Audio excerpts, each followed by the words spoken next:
नमस्कार, स्वागत है आपका खबरों का पंचनामा में। मैं हूं आपके साथ पूजा। हम लेकर आए हैं देश और दुनिया की 5 बड़ी खबरें, जिस पर चर्चा के लिए हमारे साथ स्टूडियो में मौजूद हैं कैपिटल टीवी के editor in chief doctor Manish Kumar. Doctor साहब, बहुत बहुत स्वागत है। धन्यवाद। सबसे पहले नजर हेडलाइंस पर। बीजेपी के बाद अब मिशन हिमाचल में जुटी कांग्रेस। उम्मीदवारों को लेकर कांग्रेस की दिल्ली में हुई अहम बैठक। 12 नवंबर को हिमाचल प्रदेश में होना है चुनाव। जेडीयू अध्यक्ष ललन सिंह के बिगड़े बोल, पीएम मोदी को बताया डुप्लीकेट ओबीसी और बहुरूपिया। मचा सियासी हंगामा, बीजेपी हुई हमलावर। डीयू के पूर्व प्रोफेसर जीएन साईबाबा को बड़ा झटका। सुप्रीम कोर्ट ने रिहाई पर लगाई रोक। कल ही बॉम्बे हाई कोर्ट ने जीएन साईबाबा को किया था बरी, आज पलटा फैसला। दिल्ली दंगा मामले में आपके पूर्व पार्षद ताहिर हुसैन की बड़ी मुश्किलें। ताहिर हुसैन के खिलाफ हत्या के प्रयास और दंगा के लिए आरोप तय करने का कोर्ट का बड़ा आदेश। कोहिनूर हीरे पर छिड़ी बहस के बीच विदेश मंत्रालय की तरफ से आया बड़ा संकेत। कहा, कोहिनूर हीरा वापस लाने के रास्ते तलाशता रहेगा भारत।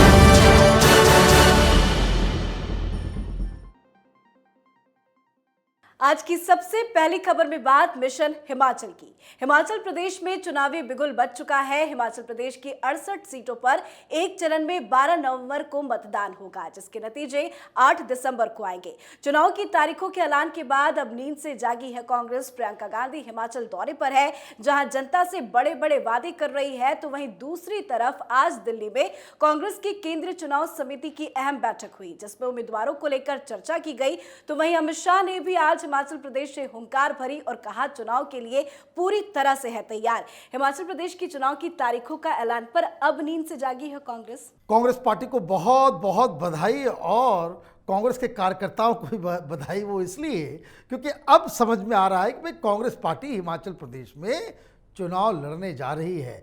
आज इसका सबूत मिला है। वैसे तो आपने सही कहा, वो सोई हुई थी पार्टी। न कोई रैली बड़ी सी हो रही है, न कोई हंगामा नजर आ रहा है, कोई चहल पहल नजर नहीं आ रही थी। सारा ध्यान कांग्रेस पार्टी का ये भारत जोड़ो यात्रा के ऊपर, राहुल गांधी के आगे पीछे सारे नेता घूम रहे हैं। किसी को चिंता इस बात की नहीं कि गुजरात में चुनाव है, हिमाचल प्रदेश में चुनाव है। तो खैर, आज बैठक हुई। बताया जा रहा है कि कैंडिडेट्स के ऊपर भी बातचीत हुई और किस तरह से स्ट्रेटजी बनाई जाए चुनाव के लिए। लेकिन ऐसा लग रहा है कि काफ़ी देर हो चुकी है।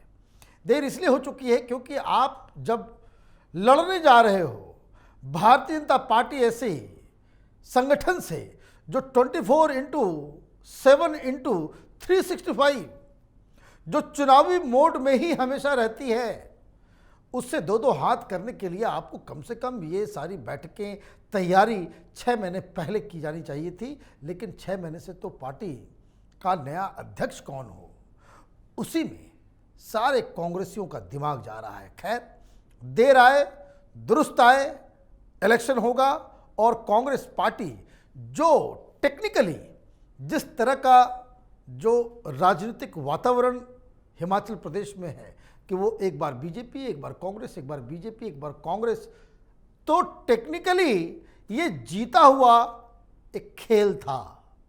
लग नहीं रहा कि कांग्रेस पार्टी यहां कुछ कमाल दिखा पाएगी। तो कांग्रेस के लिए जब जागो तभी सवेरा, पर ये सवेरा 8 दिसंबर को अच्छा होगा या नहीं? देखिए, मुझे तो नहीं लग रहा है कि, क्योंकि बहुत मेहनत करने की आवश्यकता होगी। ऑलरेडी बीजेपी ने बहुत काम अपने चुनाव प्रचार प्रसार को काफ़ी आगे तक ये ले जा चुके हैं। ये लेट स्टार्टर हैं। अब ऐसा ही कोई गलती बड़ी ना बीजेपी की तरफ से हो जाए, otherwise there is no point कि वो आप कांग्रेस पार्टी चुनाव जीत सकती हो। जी, अब बात जेडीयू चीफ ललन सिंह के बिगड़े बोल की। ललन सिंह ने पीएम मोदी पर आपत्तिजनक बयान दिया है। एक कार्यक्रम को संबोधित करते हुए उन्होंने देश के प्रधानमंत्री पर आपत्तिजनक बयान देते हुए पीएम मोदी को डुप्लीकेट ओबीसी और बहुरूपिया बताया। 12 दिन में 12 रूप बदलने वाला बहुरूपिया कहते हुए उन्होंने कहा कि ये चाय बेचने वाला ढोंगी है और इसे एक्सपोज करने की जरूरत है। ललन सिंह के इस बयान पर बवाल मच गया है। बीजेपी हमलावर है। बीजेपी का कहना है कि डुप्लीकेट बैरिकेड पिछड़ा जैसे शब्द बोलकर लल्लन सिंह ने अति पिछड़ों का अपमान किया। रविशंकर प्रसाद ने कहा कि सीएम नीतीश से बात करेंगे। लल्लन सिंह के ये कैसे बोल हैं? देखिए, बिहार के इस तरह के जो नेता लल्लन सिंह टाइप के लोग, जिनके पास न कोई मास बेस है, ये खुद प्रधानमंत्री के चेहरे पर चुनाव लड़ते हैं, अदरवाइज चुनाव ये हार जाएं, जीत न पाएं। और गलती से मैं जिस जगह से आता हूं वहीं के ये सांसद हैं। इस तरह के नेताओं के सो कहते हैं कि इन लोगों के मुंह खोलते ही जातिवाद की बदबू शुरू हो जाती है। वैसे तो जेडीयू अपने आप को ओबीसी पार्टी कहलाना चाहती है, जिनके साथ ये हाथ मिला रहे हैं ओबीसी पार्टी। भाई, आप किसी भी जाति के आधार पे किसी लीडर को आप इस तरह की बातें कहेंगे? बिहार में जिस जाति से प्रधानमंत्री मोदी गुजरात से आते हैं, बिहार में वो पार्टी ओबीसी है। कब अति पिछड़ा शब्द का इस्तेमाल प्रधानमंत्री मोदी ने किया मुझे तो याद नहीं, लेकिन पिछड़े वर्ग से आते हैं इसमें कोई शक भी नहीं है। लेकिन आपकी दिक्कत यह है कि जो पिछड़ा वर्ग है बिहार के अंदर, जेडीयू, लल्लन सिंह, ये सब लोकल लीडर्स हैं। बिहार में भी ढंग से लोग जानते पहचानते नहीं, बिहार के बाहर तो उनकी कोई साख नहीं है। और ये उस व्यक्ति के ऊपर कमेंट कर रहा है जिसके नाम, जिसके पोस्टर्स पे के आधार पे उसे वोट मिलता आया है। चुनाव जीता हर बार उसने मोदी के नाम पे ही। अब भारतीय जनता पार्टी कह रही है कि भाई नीतीश कुमार से बात करें। भाई, नीतीश कुमार क्या बात करेंगे? नीतीश कुमार जैसे लीडर, वो पीके ने सही कहा, ये सब सठिया गए हैं, बुद्धि भ्रष्ट हो चुकी है। और ये तमाम जो उल्टे पुल्टे सलाहकार हैं, उनकी वजह से इनकी भद्द पिट रही है। दिक्कत क्या है कि जैसे संसर्ग में आप रहेंगे, जिस तरह के लोगों के साथ आप उठेंगे बैठेंगे, आपका संस्कार भी वैसा ही हो जाएगा। आपने पाला नहीं बदला, अपने चरित्र और अपने व्यवहार को भी बदला है। और नीतीश कुमार तो एक पंगु चीफ मिनिस्टर हैं। इस तरह के छोटे मोटे लीडर से अपने आप को बाहर निकाल पाएंगे, इसकी संभावना कम है। जी, बीजेपी कह रही है कि पीएम मोदी की लोकप्रियता का चिढ़ है इन्हें। देखिए, कहाँ राजा भोज और कहाँ ये लल्लन सिंह जैसे गंगू तेली, कोई उसको मुकाबला ही नहीं है। जी, तीसरी खबर में बात पीएम मोदी की मौत की साजिश रच रहे डीयू के पूर्व प्रोफेसर जीएन साई बाबा को लगे बड़े झटके की। ये झटका सुप्रीम कोर्ट से लगा है। सुप्रीम कोर्ट ने आज एक विशेष सुनवाई में बॉम्बे हाई कोर्ट की नागपुर पीठ के कल के ही आदेश को निलंबित कर दिया, जिसमें माओवादी लिंक मामले में दिल्ली विश्वविद्यालय के पूर्व प्रोफेसर जीएन साई बाबा और अन्य को आरोप मुक्त कर दिया था। पर आज इन सभी आरोपियों को नोटिस जारी करते हुए रिहाई पर रोक लगा दी गई है। सुप्रीम कोर्ट में अब इस मामले की सुनवाई 8 दिसंबर को होगी। सुप्रीम कोर्ट की तरफ से जीएन साई बाबा को कितना बड़ा झटका? साई बाबा कोई नहीं, ये तमाम ये जो अर्बन नक्सल गैंग है, ये नक्सलियों का जो पूरा कुचक्र है हिंदुस्तान के अंदर में, उनको झटका लगा है। बड़ा सेलिब्रेट कर रहे थे। मुझे खबर आई कि जेएनयू में कल बड़ा हर्षोल्लास के साथ ये मनाया जा रहा था कि साईं बाबा, उनका साईं बाबा, ये नक्सलियों के साईं बाबा जो है वो रिहा हो गए। ये सब देशद्रोही हैं, टेररिस्ट हैं। ये जो नक्सली जो 30-40 जिलों के ऊपर अपना वो आतंक का कारोबार करते हैं, उसमें ये फंसे। और ये भी लोगों को मालूम होना चाहिए कि ये केस जिसमें ये फंसे हुए हैं, जिनमें उन्हें उम्र कैद दी गई, ये कांग्रेस के ज़माने में ये केस आया था।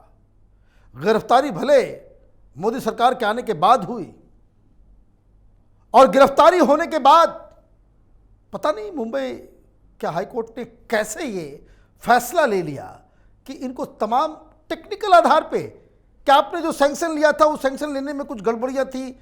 आप एक ड्रेडेड टेररिस्ट को आरोप से ही बरी कर दे रहे हैं।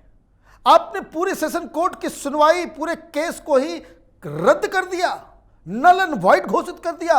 ये भी नहीं सोचा कि इस साईं बाबा की गिरफ्तारी के बाद 6 सीआरपीएफ के जवान को आईईडी से उड़ा दिया गया और यही नक्सलियों ने कहा कि ये साईं बाबा को तुमने गिरफ्तार किया, उसका बदला है। ये सीपीआई माओइस्ट दुनिया का 4th most dreaded terrorist organisation है, जिसके कार्यकर्ता जेएनयू में बैठे हुए हैं, डीयू में प्रोफेसर बने हुए हैं, जामिया में प्रोफेसर बने हुए हैं। एक शिकायत है मोदी सरकार से कि ये जो माओवादी जो टेररिस्ट हैं और इनको जो आइडियोलॉजिकल सपोर्ट, इनको जो तमाम तरह के सपोर्ट देने वाले लोग हैं, इनके ऊपर कब इस देश के अंदर में सर्जिकल स्ट्राइक होगा। ये समाज के कोड़ हैं, एक ऐसा कैंसर जिसका इलाज सिर्फ और सिर्फ ऑपरेशन है। टेक्निकल आधार पर बरी करना, ये तो हाईकोर्ट पर भी सवाल खड़े कर रहा है। बिल्कुल सवाल तो खड़ा कर दिया सुप्रीम कोर्ट ने। सुप्रीम कोर्ट ने साफ साफ कह दिया कि टेक्निकल ग्राउंड पे आप इस तरह के ड्रेडेड टेररिस्ट को छोड़ नहीं सकते।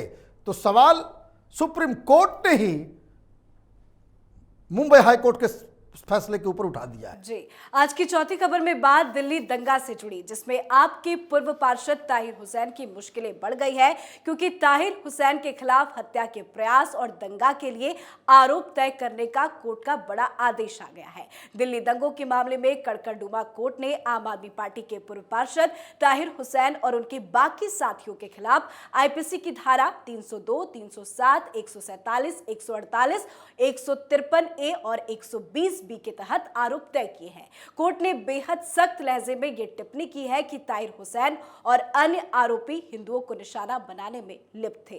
ताहिर हुसैन को कितना बड़ा झटका, इतनी देर से क्यों सजा का ऐलान? देखिए, एक करेक्शन में कर दूं, यह तमाम मीडिया में दिखाया जा रहा है कि आपके पूर्व पार्षद, ये पूर्व पार्षद हैं, अभी भी आम आदमी पार्टी के कार्यकर्ता हैं।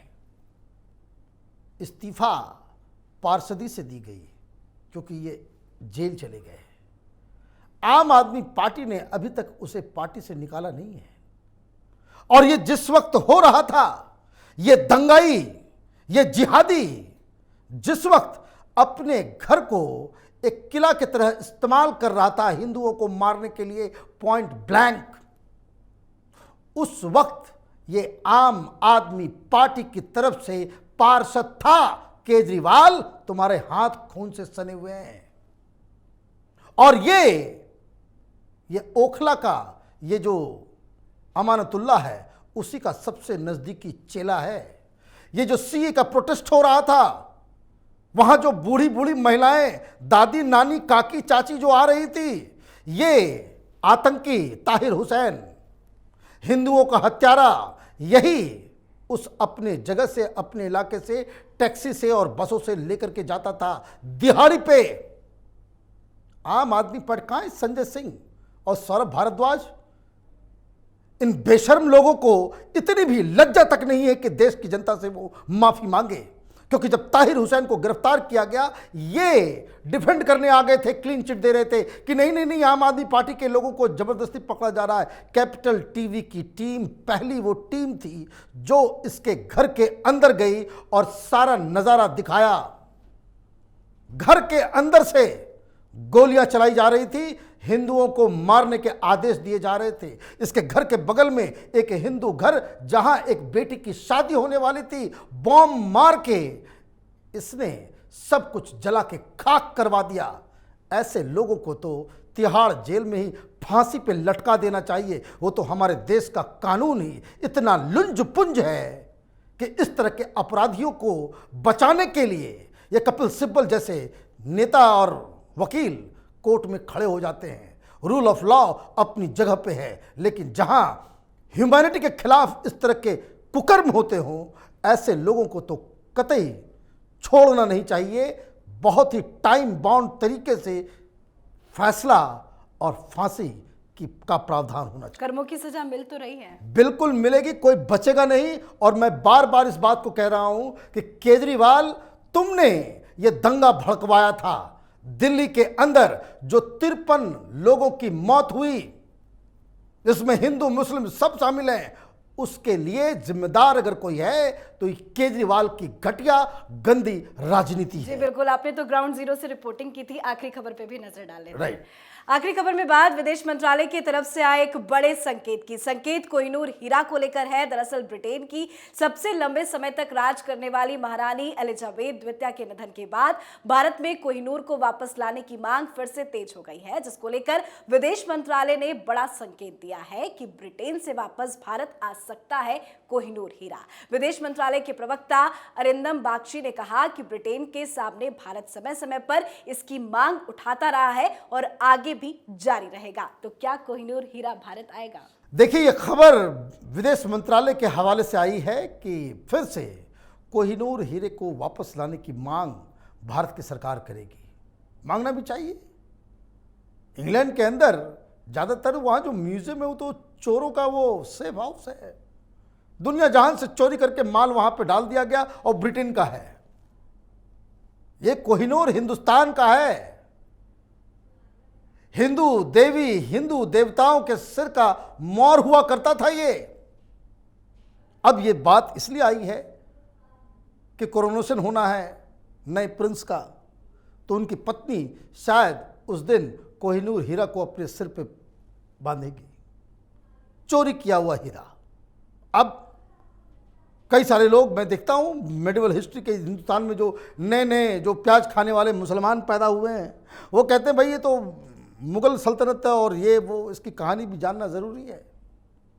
आंध्र प्रदेश के गुंटूर में एक खदान में ये कोहिनूर हीरा मिला था और वहाँ भद्रकाली के मंदिर में जो थर्ड आई होता है उस जगह पे ये कोहिनूर विराजमान था।